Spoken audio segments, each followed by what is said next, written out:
Okay guys, now we're going to go over English tacking on colt. So first what we do is we want to put down the saddle pad. So the great thing about saddle pads, they have little cheats. So the shape of the saddle pad, it kind of goes up with the withers.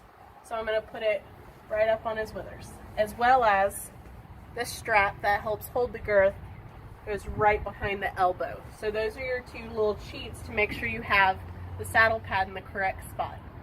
Next thing I want to do is I want to put his gel pad on. So I have his gel pad, and again it's got a little cheat to it. It fits the shape of the saddle as well as it's got that upward with the withers. So I'll put that nice on his back, and I do everything gently. So I'm not slamming anything on his back because I wouldn't let someone do that to me. So next I have the saddle. Pick it up, and again gently lifting it up, placing it on his back. And then I'm going to remember to pull my pads to the gullet of the saddle. That way nothing is pinching and pushing down on that wither bone. Alright? Stand up straight for me, bud. That way I can make sure it's even. Stand up.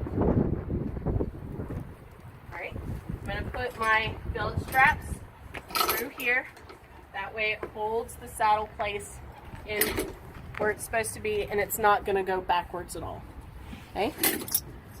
Got my girth. Put the billet strap through the keeper and through the top on the girth. That way it's got that roller that really helps me get it up and down once we start tightening. Okay? And I usually like to go about three or four holes up, and I can adjust it as needed.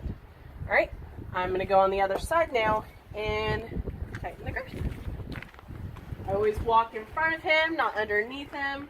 That way he sees me moving around him, talking to him, loving him, letting him know I'm here and what I'm doing. So again, putting the billet straps through, making sure that saddle pad is not going to slide back. All right, gently bringing the girth up, putting it through the keeper and through the first hole. And I'm going to gently tighten it to that first one, okay?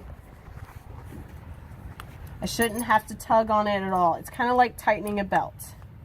You don't want to do it too quickly, because think if you had a full belly and someone just yanked up on that, it'd be really uncomfortable. So we want to make sure we do it nice and loose. You can see I've got some air in here, so I'm going to gently tighten it one more hole. Again, I'm just feeling to make sure everything is nice and even, and that's just snug enough to hold the saddle on while we're waiting for the rider and everything. All right, now I'm going to go do his side pull. So, got a side pull. I'm going to go ahead and put the lead rope on the side pull first. Okay, I've got this little ring down here I'm going to attach it to. Okay, I'm going to come to the side of him just like haltering. I'm going to put my lead rope over his neck, unclip him. That way I've got a hold of him if he tries to walk off. I'm just for safety. Just so I've got that hold, I'm going to put my halter around his neck as well. Alright? That way if he tries to walk off, I've got him. He's not going anywhere, no matter what he thinks. So I'm going to put the side pull on from the side, nice and gently, pulling it through, and gentle with the ears, pulling his mane through. Alright, so it was very gentle. I'm not in a rush. I'm taking my time. Now I'm going to do the throat latch. And the throat latch, you want a snug fist in there, alright? That way it's not too tight, it's not too loose. You want a snug fist. That way if this tries to go over, this is going to catch on that cheekbone. I'm going to put it through the keeper. I'm going to do this little cheek piece. And this one you want a bit snugger So you want to snug 2 fingers right in there, again, to help hold it on. We're not trying to choke him. We just want snug. So we don't want it too loose or too tight. Snug 2 fingers, snug fist. All right. I'm going to take the halter off. I've got my horse with the lead rope. Hanging my halter back up. And then my reins. Make sure everybody knows the reins.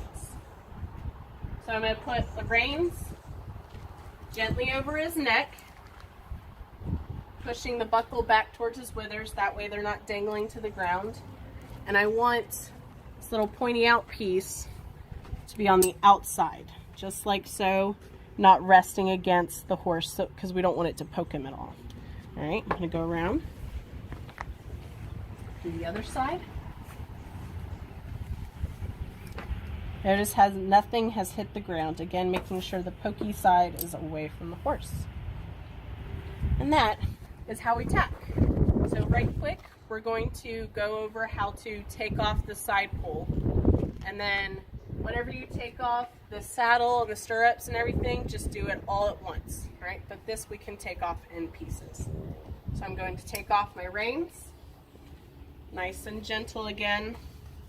Not letting anything hit the floor, because we don't want to step on it and trip, and we don't want him to step on it and trip either. All right, so there's my reins. I'm going to grab my halter,